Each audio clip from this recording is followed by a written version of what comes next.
Oh iya, kepala babi ini. Dalam sepekan terakhir, kantor redaksi Tempo mengalami serangkaian teror yang mengancam kebebasan pers di Indonesia. Insiden ini memicu reaksi dari berbagai kalangan, termasuk Hasan Nasbi, Kepala Kantor Komunikasi Presiden yang memberikan pernyataan kontroversial di Masak Saja. Ini semacam ancaman kepada para pers. Kebebasan pers dari Masak aja. Kalau kepala babi. Pada Rabu 19 Maret 2025, kantor Tempo menerima paket mencurigakan yang ditunjukkan kepada wartawan Francisca Christy Rosana atau yang dikenal sebagai Cica. Paket tersebut dikirim melalui jasa pengiriman, berisi kepala babi tanpa telinga yang dibungkus dalam kardus berlapis styrofoam. Paket diterima oleh petugas keamanan pada pukul 16.15 waktu Indonesia Barat dan baru dibuka oleh Cica keesokan harinya yang menimbulkan aroma busuk yang sangat menyengat. Selang beberapa hari, pada Sabtu 22 Maret 2025, Tempo kembali diteror dengan kiriman berisi 6 bangkai tikus dengan kepalanya yang sudah terpotong.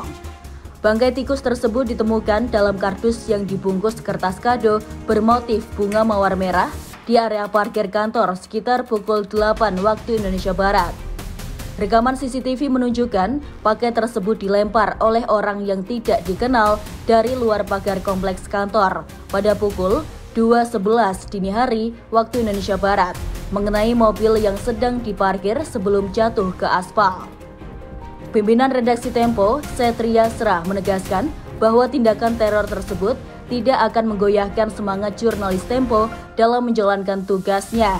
Ia juga menyatakan bahwa Tempo telah melaporkan insiden ini ke pihak berwajib dan berharap pelaku segera ditangkap. Ketika wartawan meminta tanggapan istana mengenai kasus ini, Hasan menyatakan bahwa kepala babi tersebut sebaiknya dimasak. Pernyataan yang disampaikan pada Jumat 21 Maret 2025 di Kompleks Istana Kepresidenan Jakarta kemudian menuai kritik dari berbagai pihak. Salah satunya adalah aktivis Al-Araf yang meminta Presiden Prabowo Subianto untuk meninjau ulang posisi Hasan sebagai kepala PCO karena pernyataannya dianggap merendahkan pers.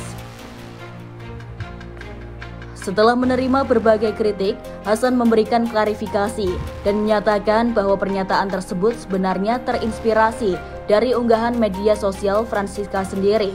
Ia menjelaskan bahwa dirinya jarang sependapat dengan Tempo, namun kali ini ia sepakat dengan cara Francisca menanggapi teror tersebut. Hasan menilai bahwa pengiriman kepala babi merupakan metode teror yang sudah kuno. Ia juga mendukung langkah Francisca yang merespon insiden tersebut dengan santai, salah satunya dengan ide memasak kepala babi. Ia menegaskan bahwa pernyataannya sama sekali tidak bertujuan merendahkan pers, melainkan sebagai cara untuk meremehkan si peneror. Ia menambahkan bahwa karena dirinya mengetahui dari unggahan media sosial X Cica sendiri bahwa Cica mengonsumsi daging babi, maka ia berpendapat bahwa cara yang paling tepat untuk merendahkan si peneror adalah dengan memasak kepala babi tersebut untuk menunjukkan bahwa ancaman tersebut tidak berdampak. Hasan Nasbi juga mengeklaim bahwa ucapannya telah disalahartikan dan bahwa istilah dimasak saja merupakan kiasan yang tidak bermaksud mengancam kebebasan pers. Hasan menegaskan bahwa dirinya dan pemerintah tetap berkomitmen untuk mendukung kebebasan pers sebagai pilar demokrasi. Ia juga menyatakan bahwa media memiliki peran penting dalam mengawal jalannya pemerintahan dan memberikan informasi yang objektif kepada masyarakat. Meskipun Hasan Nasbi telah memberikan klarifikasi, reaksi publik terhadap pernyataannya tetap beragam.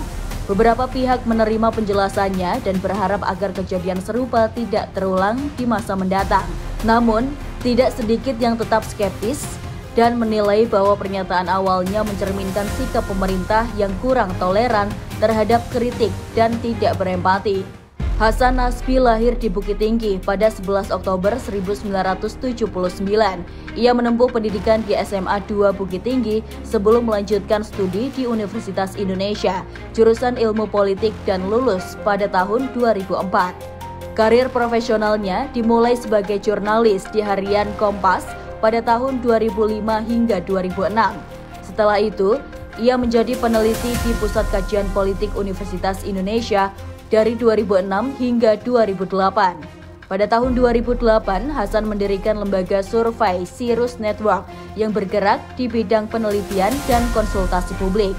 Pengalamannya di dunia jurnalistik dan politik membawanya dipercaya menjabat sebagai kantor komunikasi Presiden sejak Agustus 2024 dalam pemerintahan Presiden Joko Widodo.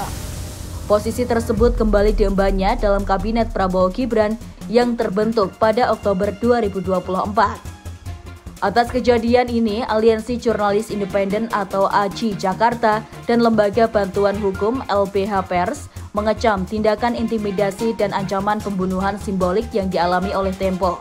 Mereka mendesak kepolisian untuk mengusut tuntas kasus ini dan menangkap pelaku serta mengungkap motif serangan. Selain itu, mereka menekankan bahwa segala bentuk intimidasi terhadap jurnalis merupakan ancaman bagi kebebasan pers dan hak publik atas informasi.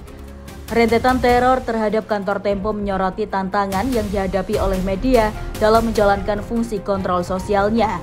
Dukungan dari pemerintah, penegak hukum, dan masyarakat luas sangat diperlukan untuk memastikan kebebasan pers tetap terjaga dan jurnalis dapat bekerja tanpa rasa takut.